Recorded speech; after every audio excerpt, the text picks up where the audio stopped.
ये एक recorded healing session है, ना कि एक रैंडम यूट्यूब वीडियो। इस सेशन का पर्पस है जो एस्पिरेंट, चाहे वो यूपीएससी के हैं, नीट के हैं या फिर किसी और कॉम्पिटिटिव एग्ज़ाम के लिए तैयारी कर रहे हैं और एक और अटेम्प्ट देना चाहते हैं, तो इस अटेम्प्ट की शुरुआत कैसे होनी चाहिए, आपका माइंडसेट कैसा होना चाहिए। पर्पस इस रिकॉर्डेड हीलिंग सेशन का ये है कि ये अटेम्प्ट आपका अपना हो, क्योंकि ज़्यादातर संभावना है अभी तक जो आपने अटेम्प्ट दिए वो कहीं ना कहीं पारिवारिक या सामाजिक दबाव के तहत दिए हैं, क्योंकि समय लगता है इस परिभाषा को विकसित होने में कि मेरा कुछ है, मेरा ये सपना है, मेरा ये प्रयास है, मेरा ये एफर्ट है, ये मेरा डिसीज़न है, ये मैंने निश्चय किया है। जब तक आपके मन में ये मेरा यानी ये पोजेशन वाली फीलिंग नहीं आएगी, आप एक्चुअल एफर्ट नहीं कर पाएंगे और छोटे छोटे डिस्ट्रैक्शन आपको डीरेल कर देंगे। छोटी छोटी घर के इश्यूज़, रिलेशनशिप के इश्यूज़, हेल्थ इश्यूज़, इंस्टाग्राम और यूट्यूब की चमक धमक की दुनिया आपको आपके गोल से कोसों दूर ले जाएगी और आपकी इमोशनल और मेंटल हेल्थ को डैमेज करने का पोटेंशियल रखेगी। अगर आप चाहते हो कि ये अटेम्प्ट आपका अपना हो, कि आपका अपना व्यक्तिगत फैसला है, तो इस व्यक्तिगत फैसले की शुरुआत एक क्लैरिटी के साथ होनी चाहिए। इस व्यक्तिगत जो डिसीज़न है आपका, उसकी शुरुआत आपके मन की सफाई से होनी चाहिए। ऐसा नहीं है कि आप पास्ट के फेलियर्स को आधार बनाकर तैयारी कर रहे हैं, या मम्मी पापा ने गुस्से में कुछ बोल दिया, परिवार ने, दोस्तों ने, समाज ने कुछ आपको एक्सप्रेशन दे दिया कि आप फेलियर हो, आप नकारे हो, या आपकी कोई सेल्फ वर्थ आपको फील नहीं हो रही। आप इस पॉइंट से शुरू मत करो, क्योंकि ये जो नफ़रत है या गुस्सा है ये आपको कुछ डिस्टेंस तक ही लेकर जा सकता है, शायद 1 या 2 महीना। मानसिक शांति, इनर स्टेबिलिटी और सोची समझी रणनीति आपको संतुष्टि दे सकती है। एग्ज़ाम कैसा होगा, सिलेबस से क्या आएगा क्या नहीं आएगा, वो सेकेंडरी चीज़ है, क्योंकि उसके बारे में तो कोई नहीं जानता है। लेकिन जो प्राइमरी चीज़ है वो है आपका प्रयास, कि इस कदर, इस क्लैरिटी के साथ आप प्रयास करें, आप अपना 1 साल दें जिसमें आपको कभी रिग्रेट ना हो कि काश मैंने पेरेंट्स की लड़ाइयों को सीरियस नहीं लिया होता, काश मैंने अपने पेरेंट्स के फाइनेंशियल स्ट्रगल को अपना स्ट्रगल नहीं बनाया होता।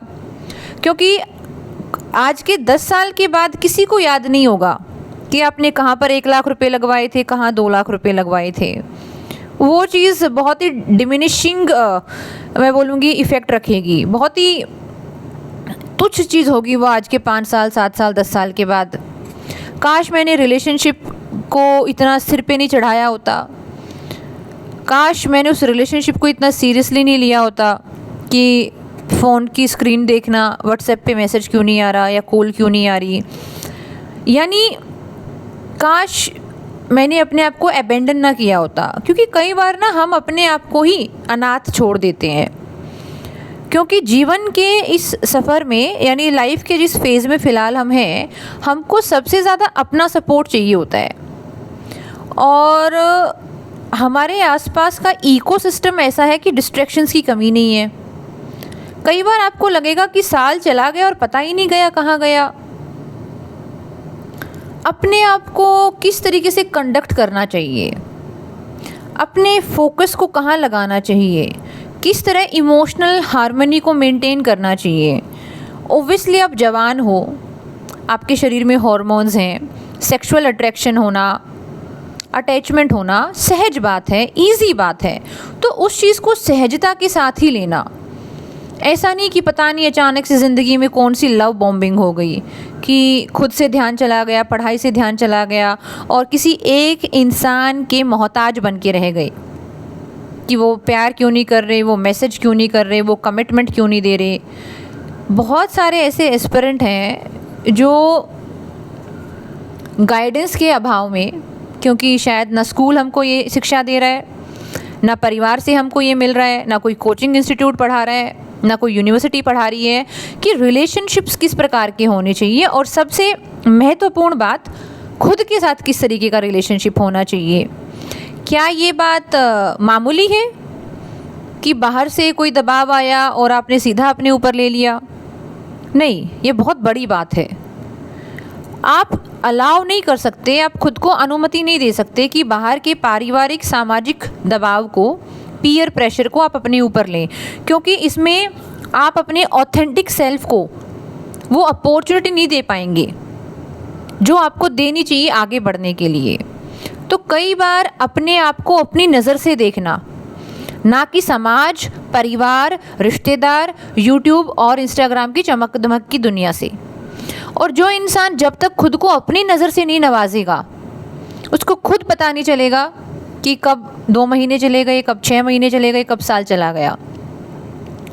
सिलेक्शन होगा नहीं होगा वो बहुत दूर की बात है, वो बहुत सेकेंडरी बात है, उसको हम ऐसे कंट्रोल नहीं कर सकते। लेकिन वो जो अंदर इच्छा आती है ना कि चलो एक और अटैम्प्ट देते हैं, वो क्यों आती है? क्योंकि हमको कहीं ना कहीं एक अनुमान होता है कि इस वाले अटैम्प्ट में हमने कहीं ना कहीं कोई ना कोई गड़बड़ करी है, हम इनफ प्रैक्टिस नहीं कर पाए, हम अपने ऊपर ध्यान नहीं दे पाए। शुरुआत के जो कुछ 3-4 महीने होते हैं, जैसे कि जून, जुलाई, अगस्त, सितंबर, अक्टूबर, ये शुरू के 4-5 महीने हमने बहुत कैजुअल एटीट्यूड में निकाल दिए, हम सिस्टमेटिक नहीं हो पाए। बहुत सारे रीज़न होते हैं।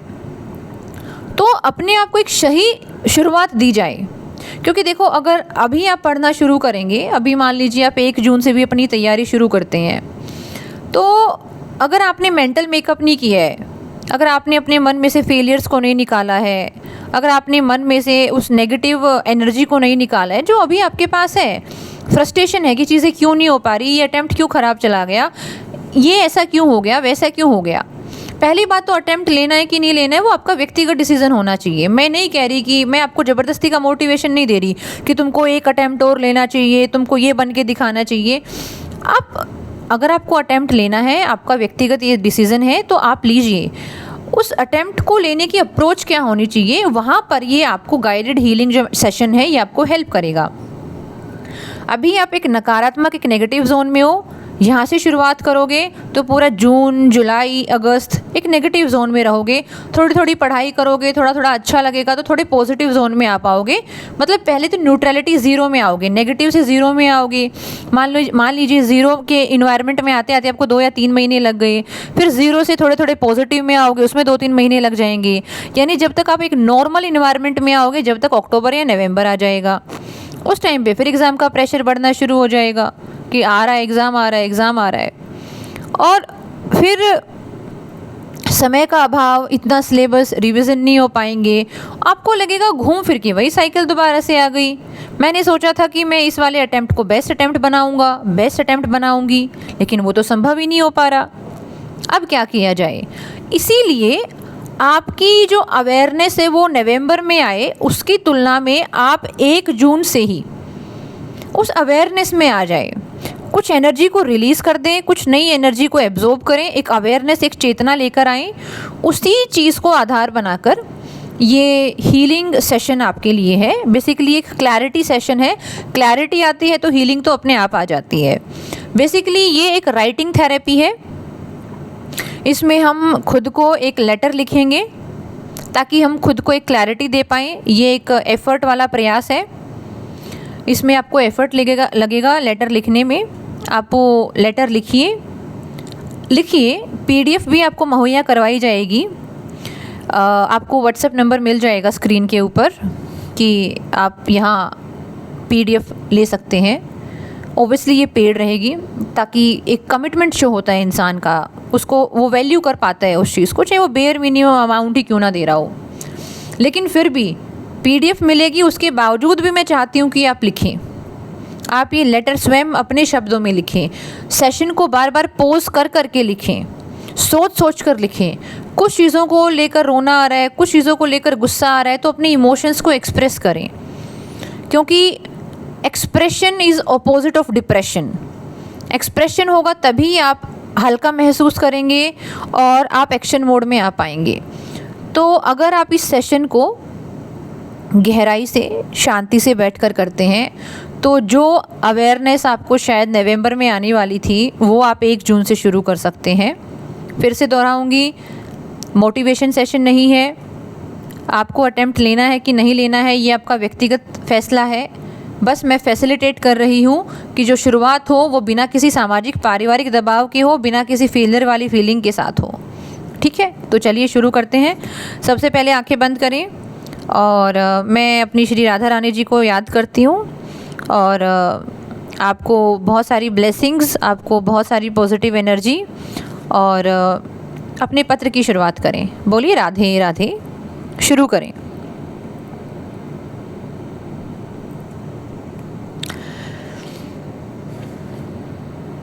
मैं सहज तरीके से आराम से ही बोलूँगी, साथ में चीज़ों को एक्सप्लेन भी करूँगी।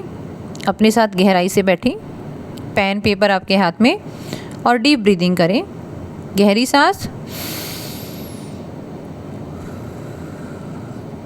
जेंटली रिलीज़ करें। आपके अंदर की कश्मकश, दबाव, एंजाइटी मैं महसूस कर पा रही हूँ। I am able to connect with your energy. लेकिन फिर भी इस भाव को थोड़ा सा साइड करके अपने कलम और कागज़ का साथ लेते हुए शुरू करें।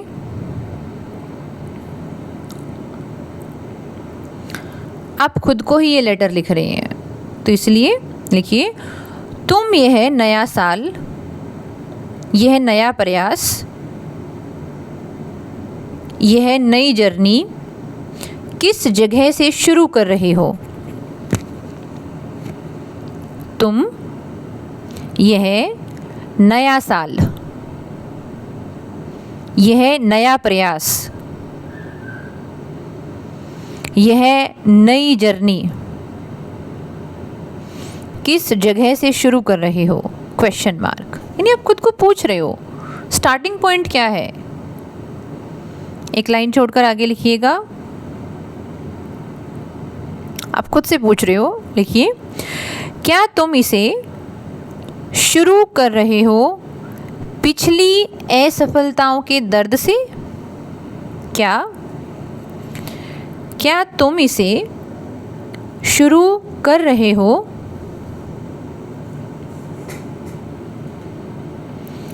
पिछली असफलताओं के दर्द से? पास्ट फेलियर्स की एनर्जी आपके अंदर नहीं रहनी चाहिए। कॉमा, रिश्तों की टूटन से। मान लीजिए किसी का ब्रेकअप हुआ है, किसी का मन मुटाव चल रहा है, सब कुछ पुराना ख़त्म सा हो गया है। किसी की इंसान की लाइफ में ये फेज़ हो सकता है। तो पूछा जा रहा है रिश्तों की टूटन से या परिवार की कड़वाहट से। ओब्वियसली अगर आपका अटेम्प्ट अच्छा नहीं गया है, अगर आपका रिकॉर्ड अच्छा नहीं रहा, आप कामयाब नहीं हो पाए हैं, तो कहीं ना कहीं पेरेंट्स भी परेशान होते हैं। लेकिन पेरेंट्स कई बार ऐसे शब्दों का, भाषा का इस्तेमाल करते हैं जो हमारे मन को चुभन देता है। तो ऐसा तो नहीं है कि आप परिवार की कड़वाहट से, लोगों के तानों से, क्वेश्चन मार्क, सेल्फ डाउट से, क्वेश्चन मार्क, कंपैरिजन से, क्वेश्चन मार्क, या गिल्ट से। एक बार फिर से रिपीट करती हूँ, तुम यह नया साल, यह नया प्रयास, यह नई जर्नी किस जगह से शुरू कर रहे हो? क्या तुम इसे शुरू कर रहे हो पिछली असफलताओं के दर्द से, क्वेश्चन मार्क, रिश्तों की टूटन से, प्रश्न चिन्ह, परिवार की कड़वाहट से, प्रश्न चिन्ह, लोगों के तानों से, प्रश्न चिन्ह, सेल्फ डाउट से, प्रश्न चिन्ह, कंपैरिजन से, या गिल्ट से, क्वेश्चन मार्क। अब पूछो खुद से, क्या है आपके अंदर? इसको अंदर रखे रहोगे तो सड़ जाएगा सब कुछ नया हासिल नहीं कर पाओगे। तो क्या ये आपके स्टार्टिंग पॉइंट होने चाहिए? आस्क योरसेल्फ, गहरी सांस।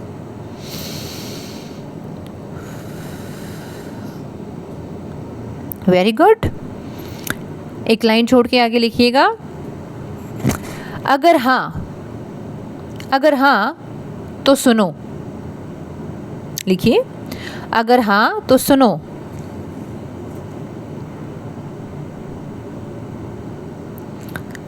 आगे एक लाइन में लिखिएगा, तुम्हें यह नया साल नेगेटिव पॉइंट से शुरू नहीं करना है। तुम्हें यह नया साल नेगेटिव पॉइंट से शुरू नहीं करना है। तुम्हें ज़ीरो से शुरू करना है। तुम्हें ज़ीरो से शुरू करना है। पूर्ण विराम। एक लाइन छोड़कर आगे लिखिएगा, हाँ zero dash dash dash dash. हाँ ज़ीरो। आगे फिर से एक लाइन छोड़कर, ज़ीरो का मतलब हार नहीं है। ज़ीरो का मतलब हार नहीं है।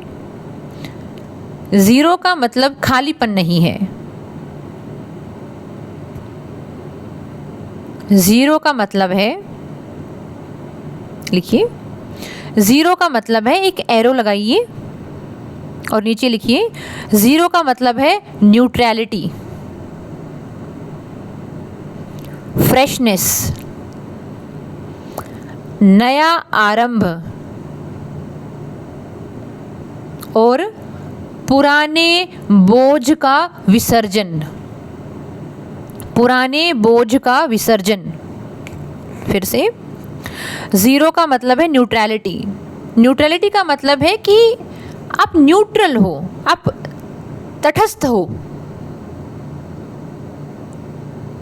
नेगेटिव एनर्जी में नहीं हो। फ्रेशनेस है आपके अंदर, एक तरीके की मैं बोलूँगी एक ताज़ापन है आपके अंदर, नया आरंभ है। और जो पुराना बोझ आप लेकर चल रहे हो उसको आपने विसर्जित कर दिया है। जैसे विसर्जन किया जाता है बप्पा का, गणेश चतुर्थी जब आती है तो बप्पा का, या नवरात्रों में माता का, काली माता का बंगाल में विसर्जन किया जाता है समुद्र में, वैसे ही। एक लाइन छोड़ के आगे लिखिएगा, तुम्हें पिछले साल की मार्कशीट लेकर नहीं चलना। तुम्हें पिछले साल की मार्कशीट लेकर नहीं चलना। पूर्ण विराम। तुम्हें पुराने ब्रेकअप लेकर नहीं चलना। तुम्हें पुराने ब्रेकअप लेकर नहीं चलना। तुम्हें रिजेक्शन लेकर नहीं चलना। तुम्हें रिजेक्शन लेकर नहीं चलना। तुम्हें यह नहीं सोचना। तुम्हें यह नहीं सोचना।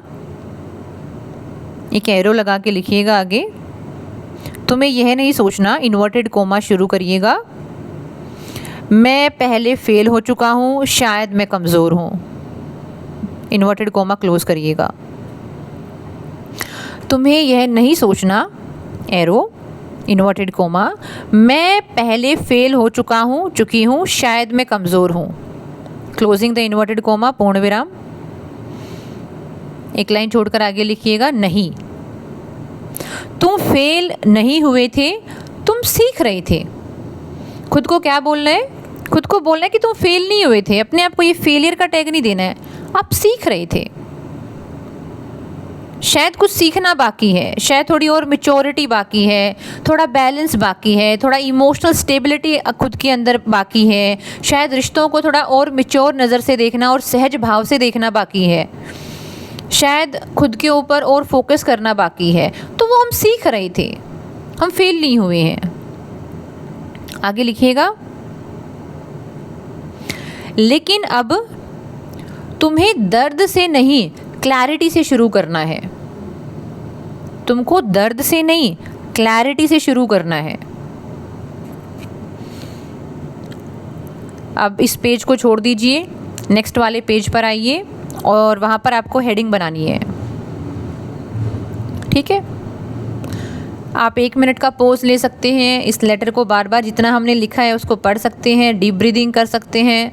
कोई इमोशनल पेन है, रोना चाहते हैं, आप अपने भाव को एक्सप्रेस कर सकते हैं। अंदर दर्द रख के, शिकायत रख के, घुटन रख के कुछ नहीं मिलेगा, सिर्फ आपका बोझ बढ़ेगा। नेक्स्ट पेज पर आइएगा, हेडिंग लिखिएगा, यह साल केवल परीक्षा का साल नहीं है। अभी जो आप 1 जून से अपनी जर्नी शुरू करने वाले हो ना, ये सिर्फ परीक्षा का साल नहीं है। यह साल केवल परीक्षा का साल नहीं है, यह तुम्हारे व्यक्तित्व का पुनर्जन्म का साल है। यह तुम्हारे व्यक्तित्व के पुनर्जन्म का साल है। यानी आप अपने कैरेक्टर को रीबर्थ कर रहे हो, खुद को दोबारा से जन्म दे रहे हो। यानी आप खुद को इस तरीके से जन्म दे रहे हो कि जो पहले से ज़्यादा मैच्योर है, जिसकी डिसीजन मेकिंग ज़्यादा बैलेंस है, जो चीज़ों के साथ एक अलाइनमेंट देखना चाह रहा है कि मुझे ऐसे रिश्तों में नहीं रहना जो मुझे ड्रेन कर रहे हैं, मुझे ऐसी दोस्तियों में नहीं रहना जो सिर्फ मेरे को डिस्ट्रैक्शन दे रहे हैं, टाइम पास किए जा रहे हैं, मुझे वहाँ से कुछ वैल्यूएबल नहीं मिल रहा है। मुझे किसी ऐसी इक्वेशन में, सिचुएशन में, इन्वायरमेंट में नहीं रहना जो मेरे जीवन जीने की इच्छा को, जिजीविषा को ख़त्म कर रहा है। मुझे देखना है कि मेरे ऊपर किस चीज़ का क्या प्रभाव है, क्या वो चीज़ मुझे क्वेश्चनिंग के लिए प्रोवोक कर रही है कि मैं राइट क्वेश्चनिंग करूं, मैं चीज़ों को साफ पारदर्शी तरीके से क्लैरिटी के साथ देखना सीखूं, या वो चीज़ सिर्फ मेरे समय का भक्षक बन गई है कि बस समय जा रहा है, कुछ मिल नहीं रहा वहाँ से, सिर्फ टाइम पास चल रहा है। तो आप खुद को रीबर्थ दे रहे हो। हेडिंग दोबारा से रिपीट कर रही हूँ, यह साल केवल परीक्षा का साल नहीं है, यह तुम्हारे व्यक्तित्व के पुनर्जन्म का साल है। अब नीचे पॉइंट बना के लिखिएगा,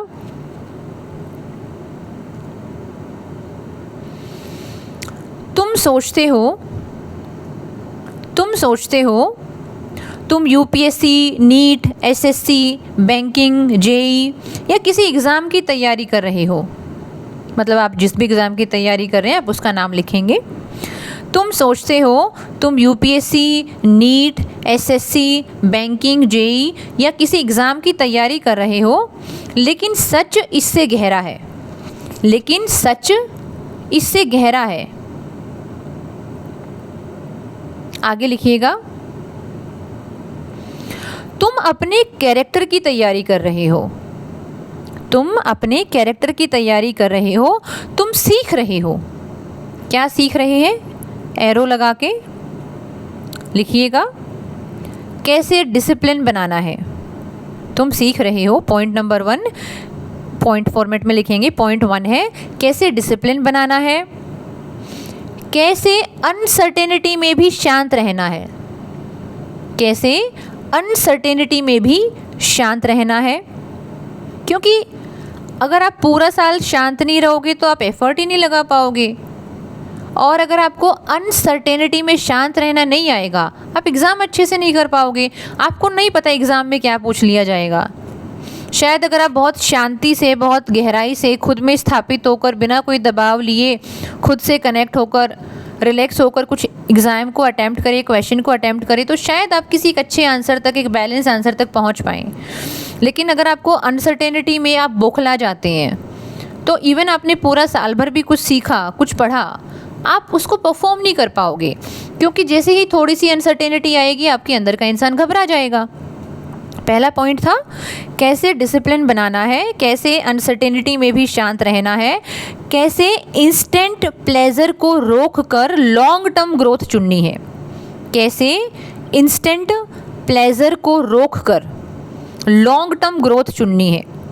यानी इंस्टेंट प्लेजर क्या हो सकता है? आपको इंस्टाग्राम पे कोई लड़की मिल गई, कोई लड़का मिल गया, कोचिंग में कोई लड़की या लड़का मिल गया, ठीक है, अब आपका मन है कि उनके साथ खूब कॉल करी जाए, बात करी जाए, चैटिंग करी जाए, फिज़िकली इन्वॉल्व हुआ जाए। ओबियसली जवान हो, हार्मोन्स पीक पर हैं, कौन इंसान इस लाइफ के इस वाले फेज़ में फ़िज़िकल इंटीमेसी की चाहत नहीं रखता है, या एक लव लाइफ की चाहत नहीं रखता है।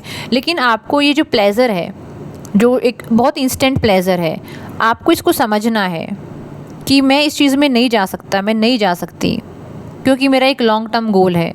मैं प्यार मोहब्बत करने के लिए मना नहीं कर रही हूँ, मैं कह रही हूँ इंस्टेंट प्लेज़र। इंस्टेंट प्लेज़र का मतलब है आप सामने वाले को जानते नहीं हो, आपको नहीं पता है सामने वाले का वैल्यू सिस्टम क्या है, सामने वाला खुद को लेकर कितना सीरियस है, अपने करियर को लेकर कितना सीरियस है, उसका लोगों को देखने का नज़रिया क्या है, रिश्तों को देखने का नज़रिया क्या है, रिलेशनशिप को, फिज़िकल इंटीमेसी को देखने का क्या नज़रिया है, आपको उसके बारे में कुछ नहीं पता है। आप आँख मूंद कर किसी भी इंसान की संगति नहीं कर सकते, क्योंकि आप जब उसके साथ अपनी लाइफ एनर्जी शेयर करोगे, आप जिसके साथ जितनी जीवन ऊर्जा साझा करते हो उतना ही आप उसके ऊपर डिपेंड हो जाते हो।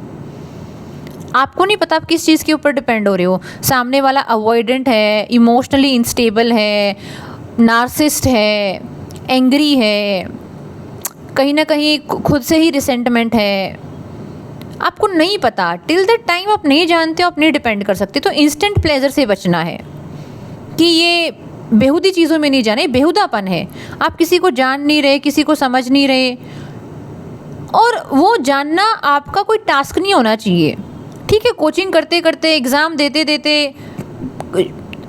अकस्मात रूप से इंसिडेंटली किसी को जान गए, किसी की कंपनी अच्छी लग रही है, ठीक है, लेकिन इस एक साल में आपका एजेंडा नहीं होना चाहिए किसी को जानना है, किसी को समझना है, किसी से मोहब्बत करनी है। नहीं, आप अपने जो आपका मेन गोल है आप उससे डिस्ट्रैक्ट हो जाओगे।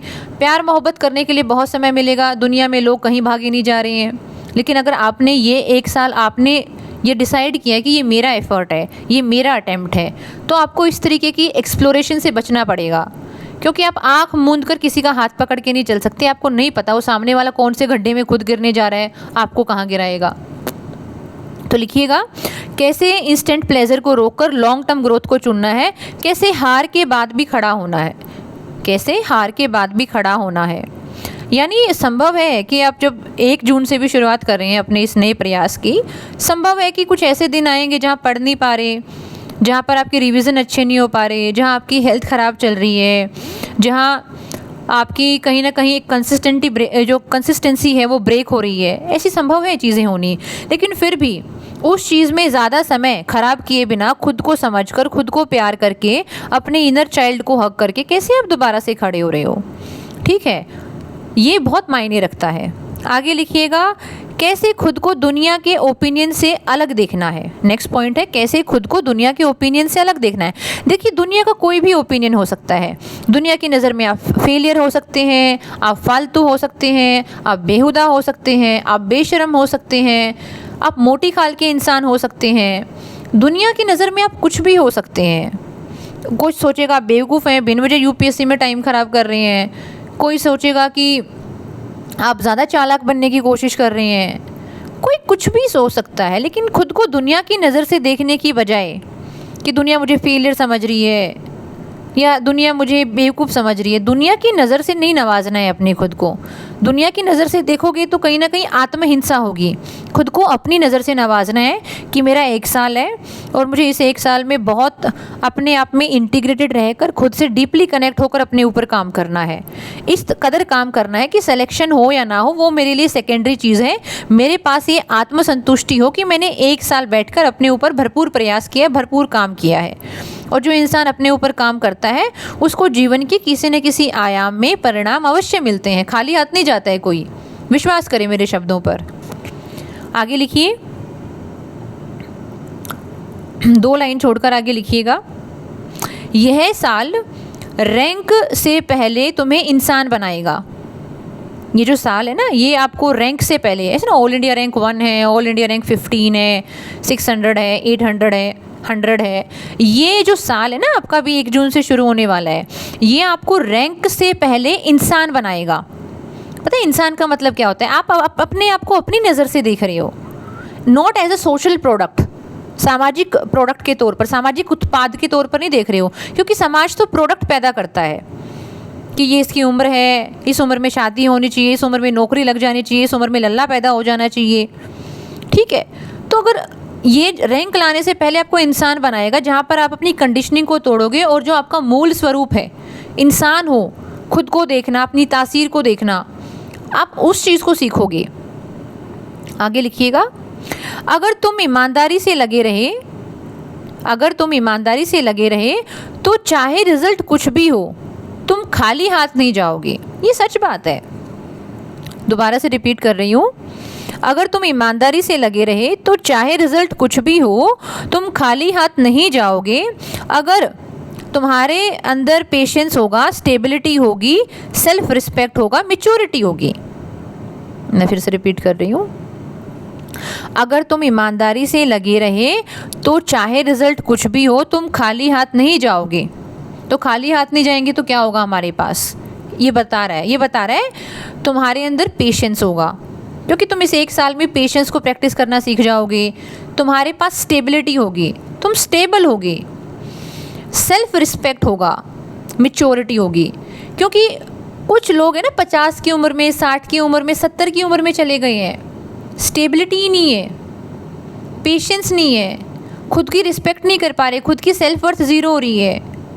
कुछ आपको ऐसे लोग भी मिलेंगे जो करोड़ों के पैकेज कमा रहे हैं, यूएस में काम कर रहे हैं, बहुत करोड़पति खानदान परिवार से आते हैं, लेकिन सेल्फ रिस्पेक्ट ज़ीरो है। अगर आप इस 1 साल में आपने अपने ऊपर काम किया, आपको अपने ऊपर विश्वास होगा, आपको कॉन्फिडेंस होगा, आप पहले से ज़्यादा मैच्योर और स्टेबल इंसान होंगे, और ये असली जीत है। लेकिन ये जीत असली है, ये आपको कब महसूस होगी, जब ये 1 साल जी लोगे और इस तरह की जो इमोशंस हैं, वैल्यूज़ हैं, आपके अंदर डेवलप हो जाएंगी, तब आपको इन चीज़ों की रियलाइजेशन होगी। अभी तो आपको ये सब बेकार ही लगेगा, आपको लगेगा मैच्योरिटी आने से क्या मेरे को कुछ मिल जाएगा करियर में।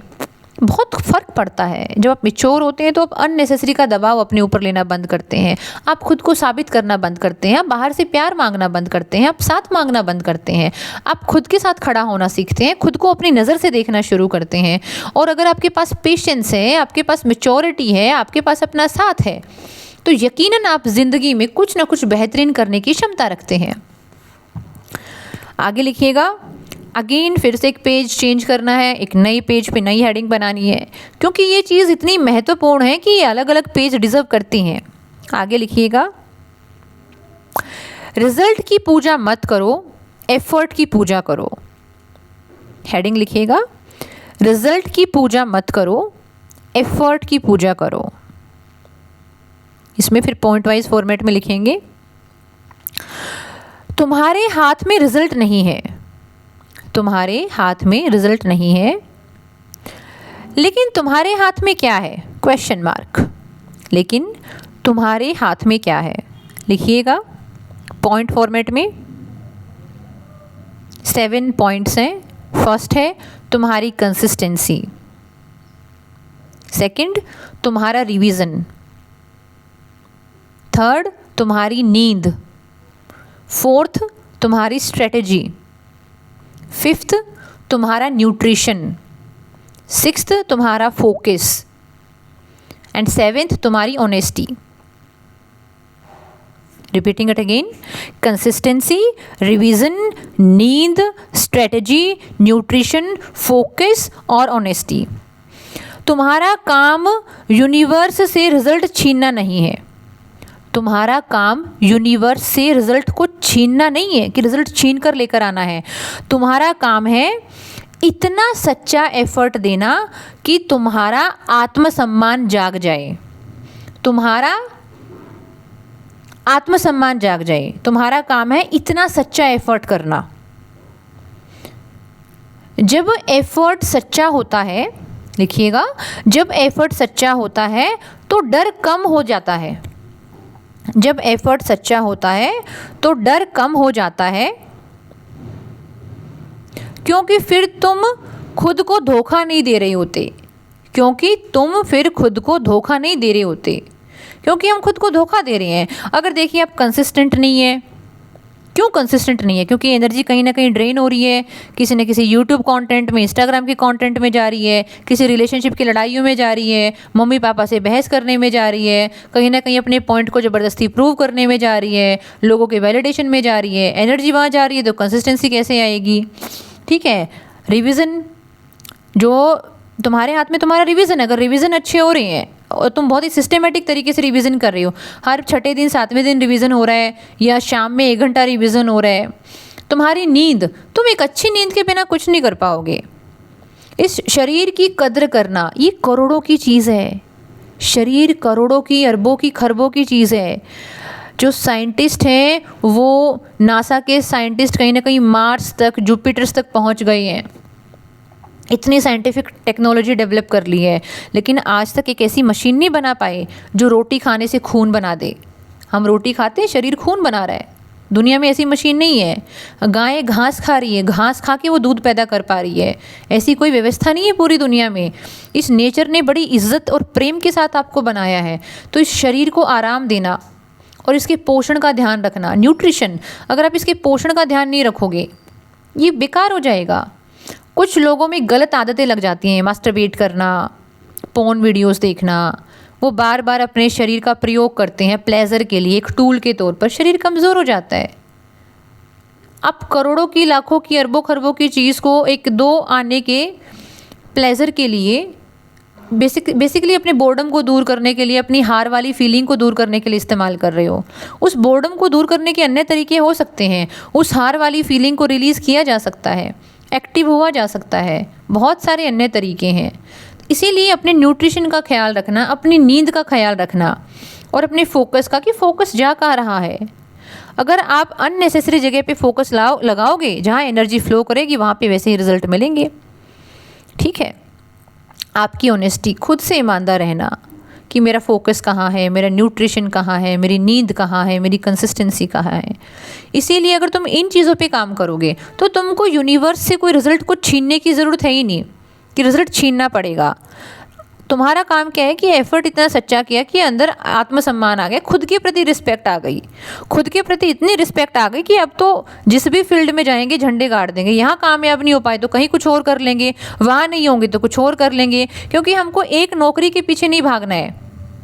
हमको अपॉर्चुनिटीज़ मांगनी है यूनिवर्स से कि यूनिवर्स हमको अपॉर्चुनिटीज़ दो जहाँ हम काम कर पाएँ, हम रिजल्ट पैदा कर पाएँ। यहाँ हमने 1 साल दिया, इतना दिया कि सेल्फ रिस्पेक्ट अंदर कूट कूट के भर गई है, अब विश्वास अंदर जाग गया है, यहाँ नहीं तो कहीं और कुछ ना कुछ तो करेंगे। लेकिन उसके लिए इस पूरे 1 साल में भरपूर प्रयास करना, ईमानदारी से प्रयास करना बहुत आवश्यक है। और अगर हम ये सब नहीं करते हैं तो खुद को धोखा दे रहे हैं। ठीक है, अब फिर से अपना पेज चेंज करिएगा, नया पेज लेकर आएगा, एक नई हेडिंग बनाएंगे। इस नई हेडिंग का क्या काम है, बहुत ही ज़रूरी है, लिखिएगा। अगर तुम पैसिव रहे, हेडिंग का नाम है अगर तुम पैसिव रहे तो जीवन में एंट्रोपी आएगी। एंट्रोपी का मतलब होता है ऑटोमेटिक गड़बड़ हो जाना, कि अब ये टेबल है, डेली बेसिस पे साफ़ करती हूँ तो बिल्कुल क्लीन एंड चिट है, एक दिन साफ़ ना करूँ तो इतनी धूल इकट्ठी हो जाती है। एंट्रोपी, गड़बड़। अगर आप चीज़ों को संभालोगे नहीं, अगर आप कॉन्शियसली ग्रो नहीं करोगे, कि कॉन्शियस एफर्ट लेना खुद को ग्रो करने के लिए, कॉन्शियस एफर्ट नहीं करोगे, ऑटोमेटिकली डिक्लाइन हो जाओगे। ठीक है, तो इसीलिए अगर तुम पैसिव रहे, एक्टिवली एफर्ट ही नहीं कर रहे, एक्टिवली अपनी लाइफ में सफाई नहीं कर रहे, आंतरिक सफाई, बाह्य सफाई, रिश्तों की सफाई, दोस्ती की सफाई, कि जो ढंग के लोग हैं उनको जीवन में रखा जाए, जो जीवन में, जिनके लिए आप उपयोगी हैं, जो आपके लिए उपयोगी हैं, मानसिक शांति के लिए, प्रेम के लिए। तो आगे लिखिएगा, हेडिंग को रिपीट कर रही हूँ, अगर तुम पैसिव रहे तो जीवन में एंट्रोपी आएगी। आगे लिखिएगा पॉइंट फॉर्मेट में, अगर तुम ऑर्डर नहीं बनाओगे, अगर तुम ऑर्डर नहीं बनाओगे तो डिसऑर्डर अपने आप आ जाएगा।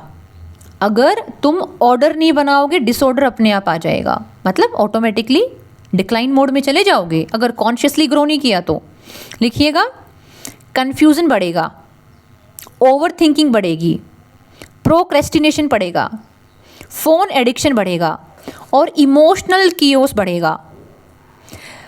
क्लैरिटी बैठकर सोचने से नहीं आती, क्लैरिटी एक्शन से आती है।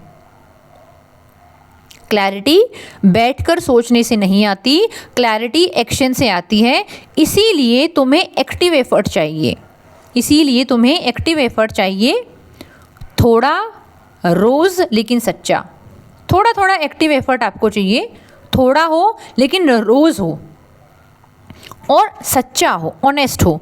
यानी ये बहुत इंपॉर्टेंट पॉइंट है, आपको डेली बेसिस पर खुद को याद दिलाना है कि आज का दिन मुझे यूटिलाइज़ करना है, मुझे इमोशनली बैलेंस रहना है, मुझे खुद पे काम करना है। अगर आपने अपने इस डिसऑर्डर को नहीं हटाया, आप खुद अपने आप को एक ऑर्डर में लेकर नहीं आए, तो क्या होगा, कन्फ्यूज़न बढ़ने लग जाएगा, ओवर थिंकिंग बढ़ने लग जाएगी, प्रोक्रेस्टिनेशन, चीज़ों को टाल मटोल करते रहोगे, फ़ोन का एडिक्शन बढ़ जाएगा, क्योंकि कन्फ्यूज़न होगा, पढ़ाई में मन नहीं लगेगा, पढ़ाई में मन नहीं लगेगा तो दिमाग कहीं ना कहीं रास्ता ढूंढेगा अपनी ऊर्जा को खर्च करने का। सबसे आसान चीज़ फ़ोन है, तो फ़ोन में रील्स देखते रहोगे घंटों घंटों।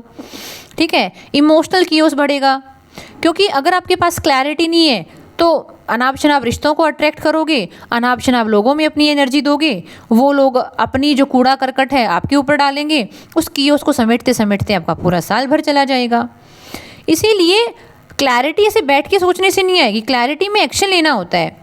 आप एक्शन ले रहे हो कि मुझे इतने बजे सोना है, मुझे मॉर्निंग वॉक के लिए जाना है, मुझे इवनिंग वॉक के लिए जाना है, मुझे मेडिटेशन करना है, मुझे लेटर लिखना है, मुझे सेल्फ टॉक करनी है, मुझे किसी अच्छे थिंकर को, किसी अच्छे इंसान को सुनना है जो मेरे के लिए क्लैरिटी का माध्यम बने।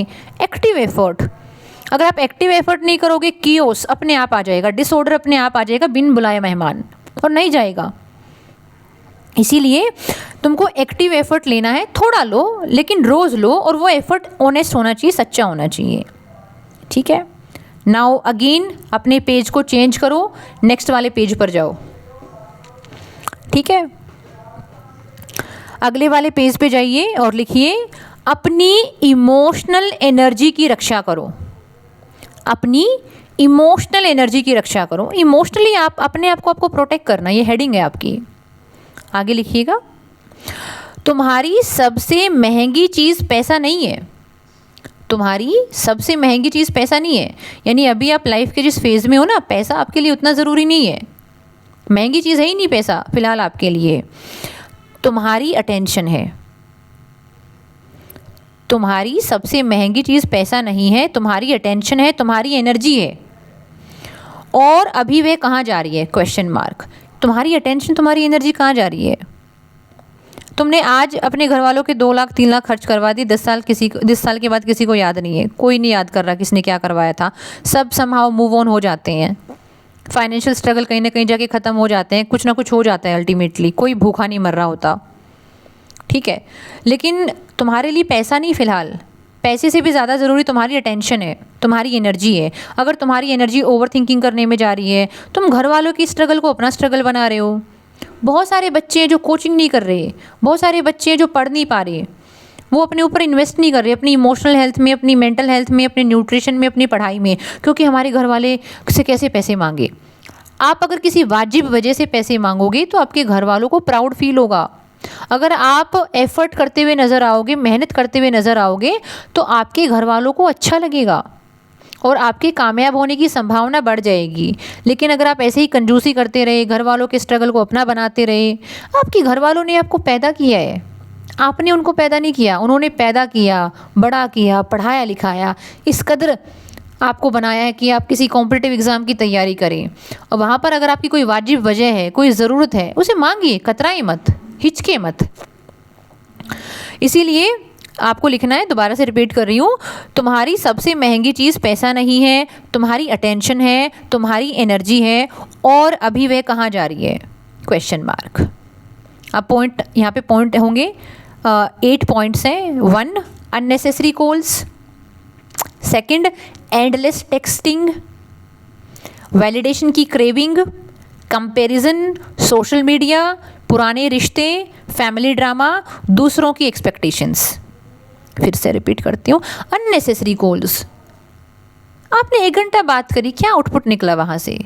आपके पास 1 साल का समय है, इधर उधर की बातें करने से क्या मिला? Time pass, you wasted your energy. Endless texting, message किए जा रहे हैं, अननेसेसरी की चीज़ों में इन्वॉल्व हो रहे हैं जिनका आपकी मानसिक शांति से, इमोशनल पीस से कोई लेना देना नहीं है, सिर्फ पैरासाइट है वो एनर्जी की, एनर्जी ड्रेनर्स हैं। वैलिडेशन की क्रेविंग, क्यों वैलिडेशन चाहिए आपको? किसी से भी क्यों चाहिए? आप हो खुद के लिए खड़े हो, खुद के लिए एफर्ट लो, वैलिडेशन की क्रेविंग नहीं। Comparison, why you are comparing? ठीक है, कोई कहीं सेलेक्ट हो गया, कहीं किसी की शादी हो गई, कहीं किसी की गर्लफ्रेंड बन गई, वो उनका जीवन है भाई, उनके जीवन में कुछ भी हो रहा हो, आपको वहाँ से कुछ नहीं मिलने वाला है। तो क्यों अपनी ऊर्जा दे रहे हो कि किसकी शादी हो गई, किसका हस्बैंड कैसा है, किसके हस्बैंड की सैलरी कितनी है, किसने कौन सा लहंगा पहना था, किसने कहाँ बर्थडे मनाया, कौन कहाँ ट्रिप करने गया। भाई ये 1 साल मेरा है, मुझे अपने ऊपर इन्वेस्ट करना है। कौन क्या कर रहा है ये उनके जीवन का विषय है, ना कि मेरे जीवन का विषय है। सोशल मीडिया पे आपको इस तरह की चीज़ें दिखाई जाएंगी जो आपको बार बार महसूस कराएंगी कि आपके जीवन का तो कोई मतलब ही नहीं है, आपके अस्तित्व का कोई वजूद नहीं है, आपके अंदर दीनहीन वाली भावना पैदा कर दी जाएगी। नहीं, आप अफोर्ड ही नहीं कर सकते। जीवन का ये 1 साल पुनर्निर्माण का है, खुद के ऊपर लगाने का है। आप अफोर्ड नहीं कर सकते किसी तरीके की बकवास। पुराने रिश्ते, जो रिश्ते नहीं चल पाए, पहले ही लड़ाई झगड़ी टॉक्सिसिटी की वजह से ख़राब हो गई है, उनको दोबारा से बार बार जिंदा लाश को, मतलब किसी लाश को ज़िंदा करने की क्या ज़रूरत है? जब वो ज़िंदा रहते ही आप वहाँ से कुछ नहीं निकाल पाए, अब क्या मतलब बनता है उस चीज़ का? फैमिली के ड्रामे, यार फैमिली की अपनी चीज़ें हैं। आपके पेरेंट्स नहीं है, वो लोग आपस में पार्टनर हैं, हरे भरे जीते जागते इंसान हैं, उनकी कंडीशनिंग है, उनका वैल्यू सिस्टम है, दुनिया को देखने का तरीका है जो उन्होंने सालों से सीखा हुआ है। आप उनकी जद्दोजहद में ना फंसिए। ऑब्वियसली दूसरों की एक्सपेक्टेशंस, अगर आप दूसरों के एक्सपेक्टेशंस को पूरा करने के लिए जाओगे तो आप कहीं ना कहीं अपनी शांति को खो दोगे। आगे लिखिए एक लाइन छोड़कर, याद रखो जो चीज़ तुम्हारी शांति खा रही है वही तुम्हारी पोटेंशियल भी खा रही है। याद रखिए कि जो चीज़ तुम्हारी शांति खा रही है वो तुम्हारे पोटेंशियल को भी खा रही है। भाई तुम शांत ही नहीं हो, तुम ढंग से सोच नहीं पा रहे हो, तुम एक्शन नहीं ले रहे हो, तुम लगातार बैठे हो कि किसी दोस्त ने ये बोल दिया, गर्लफ्रेंड ने ये बोल दिया, बॉयफ्रेंड ने ये बोल दिया, मम्मी ने ये बोल दिया, तुम्हारे अंदर लगातार अशांति है, डर है, एंजाइटी है, तुम्हारा पोटेंशियल खा लिया गया। तुम बहुत कुछ कर सकते थे लेकिन तुम नहीं कर पा रहे। आगे लिखिएगा, जो इमोशनली ड्रेन करे उससे दूरी बनाओ। कोई भी चीज़ जो आपको इमोशनली ड्रेन कर रही है, इवन जब आप अपनी माँ से बात करो और आपकी माँ बार बार घर परिवार की रोनी पीटने वाली चीज़ें, पापा के बारे में शिकायतें कर रही हैं, दादी के बारे में शिकायत कर रही हैं, बुआ के बारे में शिकायत कर रही हैं, रोना धोना मचा रही हैं, बार बार आपको ये बोल रही हैं फलाने का लड़का कामयाब हो गया, उसकी लड़की ये कामयाब हो गई, यानी जब भी आप अपनी माँ के साथ बैठते हैं तो आप हैवी फील करते हैं। दूरी बनाओ। माँ है, उस चीज़ की इज़्ज़त है।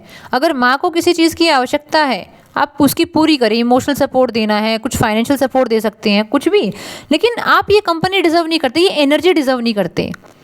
हम ये नहीं कह रहे कि माँ गलत है, माँ की जो एनर्जी है, माँ के जो विचार है, माँ की जो सोच समझ है वो हमारे लिए उपयुक्त नहीं है। तो जो भी चीज़ आपको इमोशनली ड्रेन कर रही है आप अपने आप को वहाँ से निकालो, और जो भी चीज़ आपको इमोशनली एम्पावर फील करा रही है, जो भी चीज़ आपको क्लैरिटी दे रही है, जो चीज़ आपको स्ट्रेंथ दे रही है, आंतरिक मजबूती दे रही है, आप उसे जीवन का हिस्सा बनाओ। एक पेज छोड़कर फिर दोबारा से नए पेज पर जाना है और एक नई हेडिंग लिखेंगे। ये इतने सारे पॉइंट्स इसलिए हैं ताकि जीवन का कोई भी एक ऐसा डायमेंशन न रह जाए जो हमने कवर ना किया हो। आगे लिखिए, बेसिकली रिलेशनशिप, इस उम्र में रिलेशनशिप नहीं बनेंगे तो भाई कब बनेंगे, लेकिन उनके बारे में क्लैरिटी होनी चाहिए ना। रिलेशनशिप नासूर नहीं बननी चाहिए कि इतना खून बह गया कि एनीमिया हो गया है, चक्कर आ रहे हैं, फोकस ही नहीं कर पा रहे। रिश्ते सुंदर हैं, हेडिंग है, रिश्ते सुंदर हैं लेकिन इमोशनल हंगर से बने रिश्ते बहुत दर्द देते हैं। रिश्ते सुंदर हैं लेकिन इमोशनल हंगर से बने हुए रिश्ते दर्द देते हैं। यानी ये कह रहे हैं कि रिश्ते, रिलेशनशिप अपने आप में बहुत ही खूबसूरत चीज़ है, लेकिन अगर आपने वो रिश्ता इसलिए बनाया क्योंकि आप इमोशनली हंगरी हैं, अंदर का खालीपन बंद करना चाहते हैं, खालीपन को भर देना चाहते हैं, आप अंदर ही अंदर इतना बोर महसूस करते हैं कि जीवन को महसूस करने के लिए किसी और इंसान के साथ की ज़रूरत पड़ रही है, आप ज़रूरतमंद हो गए हैं, आप नीडी हो गए हैं, आप इमोशनली हंगरी हो गए हैं, आप भिखमंगे हो गए हैं, और उस भिखमंगे के चक्कर में आप भीख मांग रही हैं सामने वाले इंसान से, शांति भंग हो जाएगी, पोटेंशियल खा लिया जाएगा। तो हेडिंग है, रिश्ते सुंदर हैं लेकिन इमोशनल हंगर से बने रिश्ते बहुत दर्द देते हैं। पॉइंट वाइज लिखिएगा, तुम युवा हो, तुम्हें प्यार चाहिए, इंटीमेसी चाहिए, किसी का साथ चाहिए, किसी का रीअश्योरेंस चाहिए, यह गलत नहीं है। यानी यहाँ पे कहा जा रहा है कि भाई आप जवान हो, आप युवा हो, तुम्हें प्यार चाहिए, हाँ चाहिए प्यार, तुम्हें इंटीमेसी चाहिए, हाँ इंटीमेसी चाहिए, किसी का साथ भी चाहिए, हाँ चाहिए, अच्छा लगता है किसी का हाथ में हाथ पकड़ कर चलना, रोमांटिक गाने सुनना, किसी को हक करना, ऑब्वियसली अच्छा लगता है। किसी का रीअश्योरेंस, कि कोई रीअश्योर करे बार बार दैट हाँ मैं आपको प्यार करती हूँ, आप मेरे लिए महत्वपूर्ण हैं, मैं आपके साथ हूँ, हल्का महसूस ना करें, खाली महसूस ना करें। कौन नहीं चाहता भाई, सब चाहते हैं, ये गलत नहीं है। लेकिन आपको फिर एक बात बोली गई है, लेकिन क्लैरिटी से सुनो, लेकिन क्लैरिटी से सुनो, आगे लाइन में लिखिएगा, अगर तुम इमोशनल एम्पिटीनेस में रिलेशन ढूंढोगे, अगर तुम इमोशनल एम्पैटीनेस में रिलेशनशिप ढूंढोगे तो बहुत संभव है कि तुम ऐसे लोगों को अट्रैक्ट करोगे जो इमोशनली अनअवेलेबल होंगे। अगर तुम इमोशनली एम्पटीनेस में रिलेशनशिप ढूंढोगे कि आप इमोशनली एम्पटी हो, अंदर से खाली हो, अंदर से भिखारी हो, अपने अंदर अच्छा फील नहीं कर रहे, अपने अंदर कॉन्फिडेंट फील नहीं कर रहे, बस पड़े हुए हो ऐसे ही, कोई रूटीन नहीं है, कोई न्यूट्रिशन की तरफ ध्यान नहीं है, कोई फिजिकल एक्सरसाइज की तरफ ध्यान नहीं है, सिर्फ ज़िंदगी में सूनापन है, खालीपन है, भिखारी हो एक तरीके से, खाली, कंगाल, कंगले। अगर तुम इमोशनली एम्पिटनेस में रिलेशनशिप ढूंढोगे तो संभव है कि तुम ऐसे लोगों को अट्रैक्ट करोगे जो इमोशनली अनअवेलेबल होंगे, क्योंकि वो तुम्हारी ऊर्जा को भांप लेंगे, वो चाहकर भी अपनी ऊर्जा, अपनी एनर्जी आपको नहीं दे पाएंगे। आप ऐसे ही लोगों को अट्रैक्ट करोगे जो अवेलेबल ही नहीं है। सिर्फ तुम कॉल करोगे, सिर्फ तुम टेक्स्ट करोगे, सिर्फ तुम वेट करोगे, तुम ऑनलाइन स्टेटस देखोगे और तुम मैसेज बार बार रिफ्रेश करोगे और सामने वाला कोल्ड है, सामने वाला अनक्लियर है, सामने वाला डिटैच है, फिर तुम्हारा दिमाग स्टडीज़ में नहीं रहेगा, वह वैलिडेशन में फंस जाएगा। यह समय रिलेशनशिप में खोने का नहीं है, यह समय खुद को बनाने का है। I am repeating again, emotionally unavailable होगा सामने वाला इंसान तो सिर्फ तुम कॉल करोगे, वेट करोगे कि शाम हो गई, रात हो गई, सामने वाले ने कॉल नहीं किया तो तुम अंदर से परेशान होकर कॉल करोगे, रोओगे कि तुम कॉल नहीं करते हो, तुम मैसेज नहीं करते हो, तुम टेक्स्ट करोगे, तुम वेट करते रहोगे चीज़ों का, सामने वाला कब अपनी चीज़ें बताएं, कब शेयर करें, तुम उनके ऑनलाइन स्टेटस देखते रहोगे, खून जलाते रहोगे, सामने वाला ऑनलाइन था फिर भी मैसेज नहीं किया, सामने वाला एक्टिव था तब भी मेरे को कॉल नहीं किया, उसके पास टाइम था फिर भी कॉल नहीं किया। तुम बार बार रिफ्रेश करते रहोगे मैसेजेस को कि कहीं उसने मैसेज किया हो, सीन ना हो रहा हो। यानी आप इमोशनली ट्रैप हो गई हो और सामने वाला इंसान डिटैच है, उसको आपके रोने धोने से ज़्यादा फ़र्क नहीं पड़ रहा, आपके चीखने चिल्लाने से ज़्यादा फ़र्क नहीं पड़ रहा। सामने वाला इंसान डिटैच है, वो अनक्लियर है, उसके पास खुद क्लैरिटी नहीं है। जो इंसान के पास खुद क्लैरिटी नहीं है रिलेशनशिप के बारे में, वो आपको क्या क्लैरिटी और कन्विक्शन देगा, आपको क्या कमिटमेंट देगा। सामने वाला इंसान बहुत कोल्ड है, कोल्ड इन द सेंस कि वहाँ पर वो गर्माहट नहीं है कि वो आपको भावनात्मक मौजूदगी महसूस कराए, आपको सपोर्ट करे, क्योंकि आपने ऐसे इंसान को अट्रैक्ट किया। भीख मांगने जाओगे तो भीख ही तो मिलेगी ना, ठीक है। आगे लिखिएगा, फिर तुम्हारा दिमाग स्टडीज़ में नहीं रहेगा, वह वैलिडेशन में फंस जाएगा और यह समय रिलेशनशिप में खोने का नहीं है, यह समय खुद को बनाने का है। आप वैलिडेशन में फंस जाओगे, जिस दिन सामने वाला कॉल कर लेगा, मैसेज कर लेगा, आपकी वाह वाह हो जाएगी, आपको मज़े आएंगे, और जिस दिन वो कॉल नहीं करेगा आपको लगेगा कि किसी की तेरहवीं है। आप खुद को इस रिलेशनशिप में खो दोगे। आप एफर्ट करोगे कि शायद मैं ज़्यादा प्यार करूँगी, ज़्यादा करूँगा तो एक दिन सामने वाला मेरे प्यार को देख के बदल जाएगा, फिर मुझे बदले में इतना प्यार मिलेगा। भिखारी बनने की क्या आवश्यकता है भाई। आगे लिखिएगा, यह समय खुद को बनाने का है, रिलेशनशिप में खोने का नहीं है। फिर से एक पेज चेंज कीजिएगा, आज बहुत सारे पेजेस में क्लैरिटी आपको मिलने वाली है श्री राधा रानी जी की कृपा से।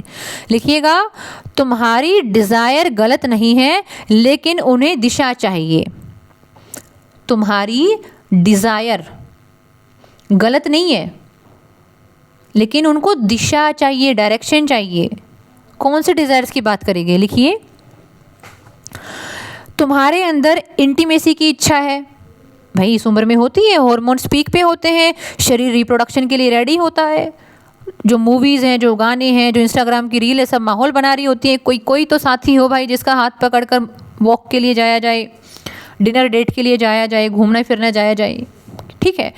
तुम्हारे अंदर इंटीमेसी की इच्छा है, टच की इच्छा है, सेक्सुअल एनर्जी है, रोमांटिक फैंटेसी है। हाँ, रोमांटिक फैंटेसी है कि मैंने ऐसे कपड़े पहने हैं, हम वहाँ गए हुए हैं, हमने ये किया वो किया। बहुत सारी सेक्सुअल एनर्जी है जिसको आप चैनलाइज करना चाहते हो, क्योंकि ये पीक एज है आपकी। यह सब नेचुरल है, शर्म मत करो लेकिन चैनलाइज करो। आप इस चीज़ को लेकर हीन भावना मत लेकर आओ, कन्फ्यूजन में मत रहो कि हाय मुझे प्यार की इच्छा क्यों फील हो रही है, मुझे अकेलापन क्यों लग रहा है, या मुझे इंटीमेसी की चाहत क्यों हो रही है, मुझे सेक्सुअल एनर्जी क्यों फील हो रही है, मैं बार बार कंटेंट जो पॉर्न कंटेंट है वो क्यों देख रही हूँ, क्यों देख रहा हूँ, मुझे ऐसे ख्याल क्यों आ रहे हैं। नॉर्मल है, स्वाभाविक है, सहज है, शरीर में हॉर्मोन्स हैं। हवा मत बनाओ इस चीज़ को, लेकिन इस ऊर्जा को चैनलाइज करो। यह एनर्जी अगर पर्पस में नहीं जाएगी तो डिस्ट्रैक्शन में जाएगी। या तो इस वाली सेक्सुअल एनर्जी है, तो एनर्जी ही ना, आगे बेशक से सेक्सुअल लगा हुआ है, लेकिन है तो एनर्जी ही, ऊर्जा ही। अगर आप इसको चैनलाइज नहीं करोगे किसी दिशा में, डिस्ट्रैक्शन का सोर्स बन जाएगी। लिखिए, study, exercise, prayer, meditation, walking, journaling, ऊर्जा को ऊपर उठाओ। यानी यहाँ पर आपको पॉइंट दिए गए हैं कि एनर्जी को पर्पस में नहीं लगाओगे तो डिस्ट्रैक्शन बन जाएगी। तो एनर्जी कहाँ लगानी है? एनर्जी लगाओ पढ़ाई में, फिजिकल एक्सरसाइज में, नंगे पैर पार्क में चलो। आपकी बॉडी की जो हीट है वो ओब्वियसली अर्थ में ट्रांसफ़र होगी। प्रेयर करो, आपका स्ट्रेस रिलीज़ होगा। मेडिटेट करो, सही चीज़ों पे ध्यान लगाओ, सही विचार पे ध्यान लगाओ। वॉक करने जाओ, जर्नल करो, अपने थॉट्स को लिखो, अपने लिमिटिंग बिलीफ को लिखो, किस बिलीफ की वजह से मैं ये काम नहीं कर पा रही, या इस बिलीफ की वजह से मैंने बहुत अच्छा काम किया। अपनी ऊर्जा को ऊपर उठाओ। समझ रहे हो बंधु? फिर से एक पेज चेंज करो। आज तो भाई बहुत एक्सटेंसिव सेशन चलने वाला है आपका। अगर आपने इसको हफ्ते में एक बार देखना कंपलसरी करना ही करना है, हफ्ते में एक बार देखना ही देखना है इस सेशन को।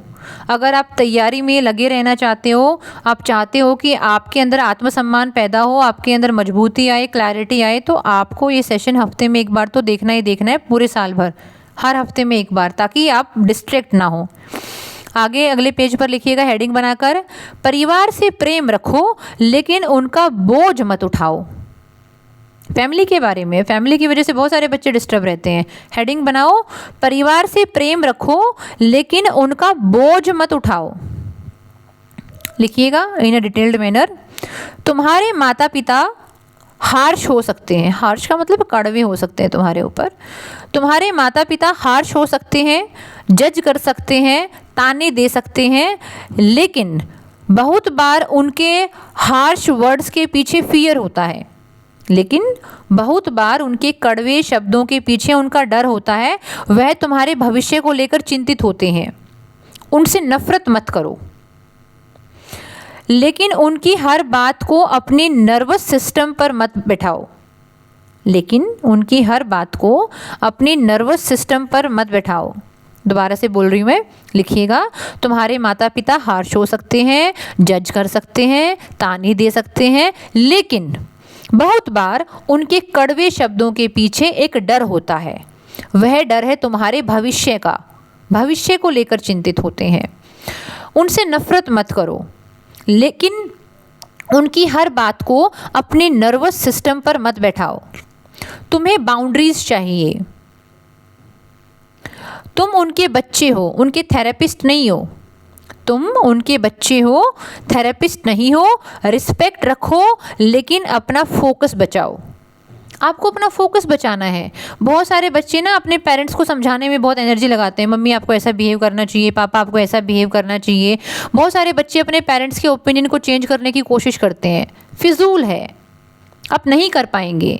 उनकी बहुत सालों की कंडीशनिंग है। आपके अंदर आज उतनी ऊर्जा है ही नहीं कि वो आप उनके थेरेपिस्ट बन पाओ। आप बच्चे हो, उनकी औलाद है, औलाद बनकर रहें। अपनी बाउंड्रीज मेंटेन रखें, उनकी नेगेटिव एनर्जी को एब्जॉर्ब मत करें, अपनी रिस्पेक्ट रखें और अपना फोकस बचाओ। ठीक है, फिर से एक पेज चेंज करना है, तो बहुत सारे पेजेस लगने वाले हैं आपके। लिखिएगा, बहुत ही खूबसूरत है। हेडिंग है ये, लोगों की राय को अपनी पहचान मत बनाओ। लोगों की राय को अपनी पहचान मत बनाओ। लोगों के अपने अपने ओपिनियन हो सकते हैं। कोई बेवकूफ़ बोल सकता है कि इसके तो 3 अटैम्प्ट हो गए, चौथा बेकारी कर रहा है। कोई बोल सकता है कि अरे ये तो बहुत टफ है, होगा ही नहीं। कोई कुछ भी बोल सकता है। कोई बोलेगा यहाँ टाइम वेस्ट मत करो, कुछ और कर लो। लोग जज कर सकते हैं, इसलिए लोगों की राय को, उनके ओपिनियन को अपनी आइडेंटिटी नहीं बनाना है। लिखिए, तुम अच्छे हो सकते हो। ये एक्सप्लेनेशन है, तुम अच्छे हो सकते हो, फिर भी लोग तुम्हें पसंद नहीं करेंगे। मान लीजिए बहुत अच्छे हैं, फिर भी लोग तुम्हें पसंद नहीं करेंगे। तुम सिंसियर हो सकते हो, फिर भी लोग तुम्हें जज करेंगे। तो क्या तुम अपना पीस हर किसी के ओपिनियन को दोगे? नहीं। क्या तुम अपना पीस, अपनी शांति हर किसी की ओपिनियन को दे दोगे? यानी ये कह रहे हैं कि आप अच्छे हो सकते हो फिर भी लोग आपको पसंद ना करें, आप बहुत सिंसियर हो सकते हैं फिर भी लोग आपको जज कर सकते हैं। तो क्या आप हर इंसान के ओपिनियन के लिए अपनी शांति भंग कर देंगे? नहीं। तुम्हारी वैल्यूज़ लाइक से तय नहीं होती, तुम्हारी वैल्यू एफर्ट से तय होती है। कितने लोग आपको पसंद करते हैं, कितने नहीं करते हैं, उसके ऊपर डिपेंड नहीं करती है आपकी वैल्यू। आपकी वैल्यू डिपेंड करती है कि आप कितने एफर्ट कर रहे हो। ठीक है, आगे लिखिए। इस साल खुद में इन्वेस्ट करो, ये अलग से हेडिंग है। इस साल खुद में इन्वेस्ट करो। अगर किताब चाहिए तो लो, अगर न्यूट्रिशन चाहिए तो लो, गाइडेंस चाहिए तो लो, रेस्ट चाहिए वो लो। सेल्फ इन्वेस्टमेंट सेल्फिश नहीं है, खुद के अंदर इन्वेस्ट करना। तुम्हारा बॉडी और माइंड तुम्हारे टूल्स हैं, उन्हें सम्मान दो। तुम्हारा बॉडी और माइंड तुम्हारे टूल्स हैं, उन्हें सम्मान दो। यानी यहाँ पे कहा जा रहा है कि भाई देखो, ये एक साल ना आपको अपने अंदर इन्वेस्ट करना है। अगर आपको इस एक साल में अपनी बॉडी को बढ़िया न्यूट्रिशन देना है वो दो, कुछ किताबें खरीदनी है वो अच्छी किताबें खरीदो। अगर आपको गाइडेंस चाहिए आप गाइडेंस लो, इमोशनल गाइडेंस चाहिए, करियर के लिए गाइडेंस चाहिए, आप लो, इन्वेस्ट करो अपनी मेंटल इमोशनल हेल्थ में। ये जो इन्वेस्टमेंट है ना अपने अंदर, वो सेल्फिश चीज़ नहीं है।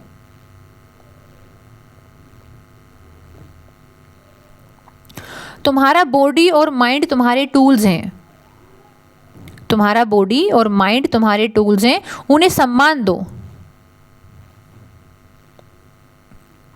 आगे लिखिएगा एक अलग पेज पर।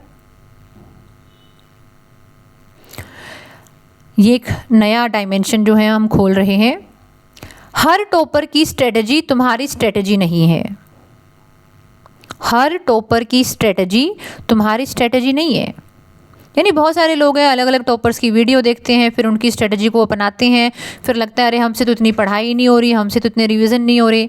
हमको नहीं पता है कितने अटेम्प्ट के बाद, कितनी सेल्फ इम्प्रूवमेंट के बाद, कितनी गाइडेंस के बाद उन्होंने अपने ऊपर इस लेवल पे काम किया कि वो अपनी फाइनल स्ट्रेटजी डेवलप कर पाए। लिखिए, कंपैरिजन बंद करो। हर दिमाग अलग है, हर बॉडी अलग है, हर लर्निंग स्टाइल अलग है। अपनी स्ट्रेटजी बनाओ, अपनी रिदम को समझो।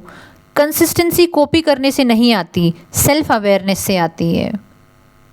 लिखिए, कंपैरिजन बंद करो। क्यों कंपेयर कर रहे हो? हर दिमाग अलग है, उसका वो अपने दिमाग से सोच रहा है, आप अपने दिमाग से सोचो।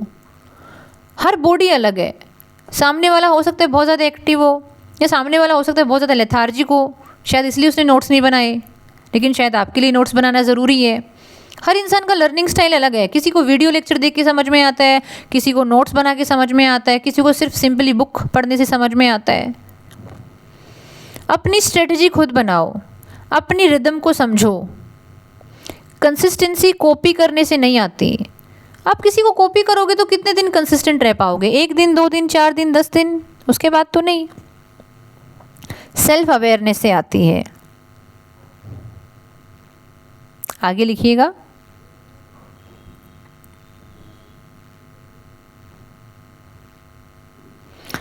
With new heading on a new page. यह एक साल तुम्हारा सेल्फ लव है। यह एक साल तुम्हारा सेल्फ लव है। यानी आपको इमोशनली, मेंटली खुद को क्लैरिटी देनी है कि ये मेरा एक साल है ना, मुझे सेल्फ लव के लिए लगाना है। सेल्फ लव सिर्फ अफर्मेशन नहीं है। सेल्फ लव का मतलब क्या है? ऐसे नहीं है कि आई लव माई सेल्फ, आपने अफर्मेशन करी और हो गया। आपके कॉन्टेक्स्ट में सेल्फ लव का क्या मतलब है? इस तैयारी के कॉन्टेक्स्ट में, इसके संदर्भ में इस सेल्फ लव का मतलब क्या है? रात को समय पर सोना, फ़ोन बंद रखना, किसी टॉक्सिक इंसान से दूर रहना, अपनी बॉडी का ध्यान रखना, जब मन नहीं है तब भी पढ़ना, लॉन्ग टर्म पीस को चुनना। यानी आप टाइम पे सो, अपना एक शेड्यूल बनाओ जब आप एक अच्छी प्रॉपर नींद ले पाओ। अगर आप अपनी नींद को डिस्टर्ब करोगे तो इस बॉडी से कुछ ज़्यादा गेन नहीं कर पाओगे। फ़ोन बंद रखना, ये जो डब्बा है, ये जो फ़ोन है, ये आप इसके गुलाम नहीं होने चाहिए। आप इसको यूज़ करो अपने पोटेंशियल के हिसाब से। कि मुझे ना इस चीज़ को यूटिलाइज़ करना है, मेरे लिए एक टूल है, मुझे गुलाम नहीं बनना है। घर वालों को फ़ोन करो कि ठीक है मम्मी पापा, मैं इतने बजे से इतने बजे लाइब्रेरी हूँ और मैंने अपना फ़ोन साइड रखा हुआ है। घर वालों से एक बार आपको बात करनी है, बात करो। ऐसा नहीं होना चाहिए कि और ये 24 घंटे बजता ही रहता है, आपको दिन में 10 बार इसको उठाना पड़ रहा है, 20 बार फालतू की बातें करनी पड़ रही हैं, कि उसकी उपयोगिता क्या है? घर में जो ज़रूरी लोग हैं, भाई मम्मी पापा हैं, खर्चा उठा रहे हैं, इमोशनली अवेलेबल हैं, ये 10 तरीके की यारी दोस्तियाँ पाल के फालतू के लोगों को आगे पीछे घुमा के क्या मिलने वाला है? ठीक है, टॉक्सिक लोगों से दूर रहो। जो इंसान बार बार आपके मन को मैला कर रहे हैं, जो इंसान बार बार आपको अंदर से चोट पहुंचा रहे हैं, आपको कंपेयर कर रहे हैं, आपको छोटा फील करा रहे हैं, क्यों ऐसे लोगों की कंपनी रखती हैं? आप अपनी बॉडी का ध्यान रखना, अपना वो क्या बोलते हैं उसको, ग्लूकोज पियो, अपना ORS पियो, गर्मियों का टाइम है, सर्दियों में अपना लौंग इलायची डाल के अपना गर्म पानी पियो, अपने ऊपर काम करो भाई, अपना हाइड्रेशन मेंटेन रखो, न्यूट्रिशन मेंटेन रखो, फल फ्रूट खाओ, सही सब्जियां खाओ, शरीर का ध्यान रखो अपना। इसको पीड़ा देकर कुछ नहीं मिलेगा। कई बार होगा आपका पढ़ने का मन नहीं होगा, लेकिन अगर आपने डिसाइड किया है कि चलो आज 4 घंटे नहीं तो कम से कम 1 घंटा पढ़ लेती हूँ, रिदम को टूटने ना दूँ। ऐसा नहीं है कि, और वास्तविकता में जब आप अपनी इमोशनल और मेंटल हेल्थ का ध्यान रखेंगे, ऐसे बहुत कम मौके आएंगे जहाँ आपका किताबों को फेंकने का मन करेगा, नहीं आएंगे। लेकिन अगर कई बार हम बहुत ड्रेन हो गए हैं, किसी अननेसेसरी जगह पे हमने अपना टाइम लगा दिया, किसी अननेसेसरी जगह पे एफर्ट लगा दिया, खुद से गुस्सा आता है, इरिटेशन आती है, और उसकी वजह से हम खुद के ऊपर काम नहीं करना चाहते हैं। लॉन्ग टर्म पीस को चुनना है। 1 साल इतना बढ़िया दिया, आप फेल हो पास हो फ़र्क नहीं पड़ रहा, अपनी मन की पूरी कर ली, ये बात होनी चाहिए। यह साल पनिशमेंट नहीं है, यह तुम्हारा उपहार है। यार ये गिफ्ट है तुम्हारा, ये साल तुम्हारे लिए पनिशमेंट नहीं है, ये गिफ्ट है। डिसिप्लिन होने का मौका मिलेगा, मैच्योर होने का मौका मिलेगा, लाइफ से टॉक्सिक लोगों को निकालना, अपने अंदर एक इलीट वाली फीलिंग लेकर आना कि मैं खुद पे काम कर रही हूँ, मैं अपना बेस्ट वर्जन बन रही हूँ। इससे खुशी क्या हो सकती है? अपने भविष्य वाले स्वरूप को दिया हुआ उपहार। यह साल अपने भविष्य वाले स्वरूप को दिया हुआ उपहार है आपका। आप उपहार दे रहे हो, आप गिफ्ट दे रहे हो अपने आप को।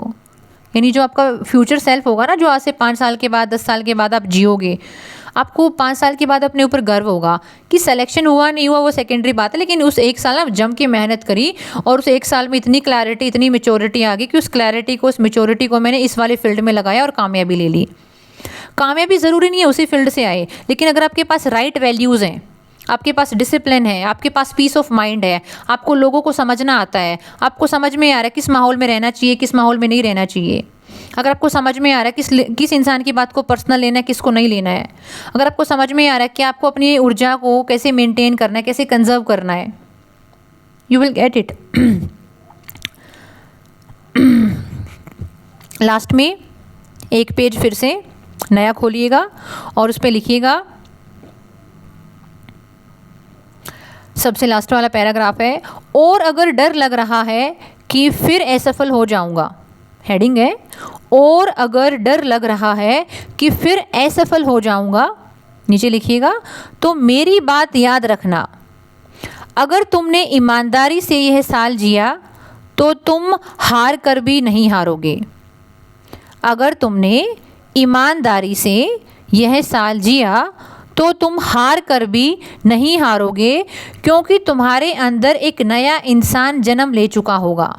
क्योंकि तुम्हारे अंदर एक नया इंसान जन्म ले चुका होगा। वो नया इंसान कैसा होगा? ज़्यादा शांत, लिखिए, ज़्यादा शांत, ज़्यादा रूटेड, ज़्यादा मैच्योर, ज़्यादा क्लियर। तुम्हारे अंदर एक नया इंसान जन्म ले चुका होगा, जो ज़्यादा शांत है, ज़्यादा रूटेड है, ज़्यादा मैच्योर है, ज़्यादा क्लियर है, और वही क्लैरिटी तुम्हें आगे किसी भी रास्ते पर ले जाएगी। ये जो क्लैरिटी आपको 1 साल अपने ऊपर काम करके आएगी ना, ये क्लैरिटी आपका आधार बनेगी कि आपको आगे अपने आप को कैसे लेकर जाना है, आगे आपको कहाँ अपना टाइम लगाना है, किस तरह के रिश्तों में जाना है, कहाँ पर इन्वेस्टमेंट करना है। अगर यहाँ पर इस वाले करियर में सक्सेसफुल नहीं हो पा रहे क्योंकि सीट्स लिमिटेड है, कंपटीशन बहुत ज़्यादा है, पेपर एब्सर्ड आ रहा है, कुछ भी है, इस 1 साल अपने ऊपर काम किया है ना, जो क्लैरिटी आएगी वो लाइफ को आपको किसी न किसी फील्ड में टॉप लेवल की सक्सेस दिलवाएगी। अगर 1 साल अपने ऊपर इन्वेस्ट किया है और एनर्जी ड्रेनर्स को कट कर दिया है।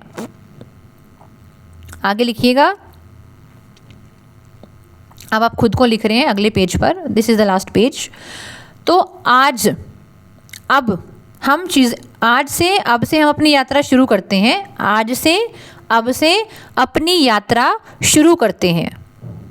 कैसे यात्रा शुरू करते हैं? लिखिए, दर्द से नहीं, कंपैरिजन से नहीं, रिलेशनशिप कियोस से नहीं, परिवार के प्रेशर से नहीं, फियर से नहीं। आज से अब से अपनी यात्रा शुरू करते हैं, दर्द से नहीं, कंपैरिजन से नहीं, रिलेशनशिप के कियोस से नहीं, परिवार के प्रेशर से नहीं, फियर से नहीं, ज़ीरो से शुरू करते हैं। और ज़ीरो से का मतलब क्या है? अपना जीवन दोबारा बनाओ। ज़ीरो का मतलब क्या है? जीवन दोबारा बना रहे हैं, अनुशासन से, प्रेम से, बाउंड्री बनाकर, सच्चे एफर्ट लेकर, क्लैरिटी लेकर। अब क्लैरिटी लेकर आ रहे हो।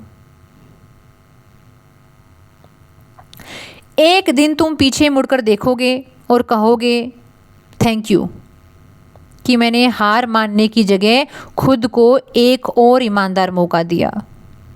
मैंने हार मानने की जगह खुद को एक ईमानदार मौका दिया। यानी अगर आपने सही मायनों में अपने ऊपर काम किया, पहले की तुलना में ज़्यादा मैच्योर हैं, आप ज़्यादा समझदार हैं, आप पारिवारिक दबाव नहीं ले रहे, आप सामाजिक दबाव नहीं ले रहे, आप अपने सच्चे स्वरूप को आधार बनाकर एक ईमानदार एफर्ट कर रहे हैं, आप किसी रिजल्ट के गुलाम नहीं है। देखो, ये अटेम्प्ट आपको लेना है नहीं लेना, ये आपकी वास्तविक अपनी स्वाभाविक अपनी पर्सनल इच्छा है, लेकिन अगर लेना चाहते हो तो ढंग से लो ना भाई, ढंग से लो। इसीलिए अगर आप ये 1 साल अटेम्प्ट ले रहे हो, कोशिश करो हर हफ्ते एक दिन, चाहे वो संडे का दिन है, सैटरडे का दिन है, आपको इस सेशन को देखना ही देखना है। क्योंकि बहुत संभावना है कि आप बार बार भटकोगे। एंट्रोपी मतलब ऑटोमेटिकली डिक्लाइन, ये तो नेचर का हिस्सा है। ठीक है, वो जो डिस्ट्रक्शन होता है वो नेचुरल हिस्सा है, लेकिन कंस्ट्रक्शन बहुत कॉन्शियस होता है। तो हफ्ते में एक बार सेशन देखना ही देखना है। सेशन को देखकर आपका जैसे पिछले हफ्ते की पढ़ाई रही, पिछले महीने की पढ़ाई रही, उसको ऑब्जर्व करना है, देखना है कहाँ गड़बड़ हुई, क्या गलती हुई, और खुद से कनेक्ट रहो भाई। ये तुम्हारी अपनी जर्नी है, तुम्हारा अपना एफर्ट है, तुम्हारा अपना प्रयास है। दिस इज़ माई अटेम्प्ट, ये आपका माइंडसेट होना चाहिए। राधा रानी आपको तरक्की दे, आपको बहुत सारा प्यार, आपको बहुत सारा साथ, आपको खुद से प्यार करने का मौका मिले, ये मेरी आत्मिक इच्छा है। बोलो राधे राधे, हर हर महादेव।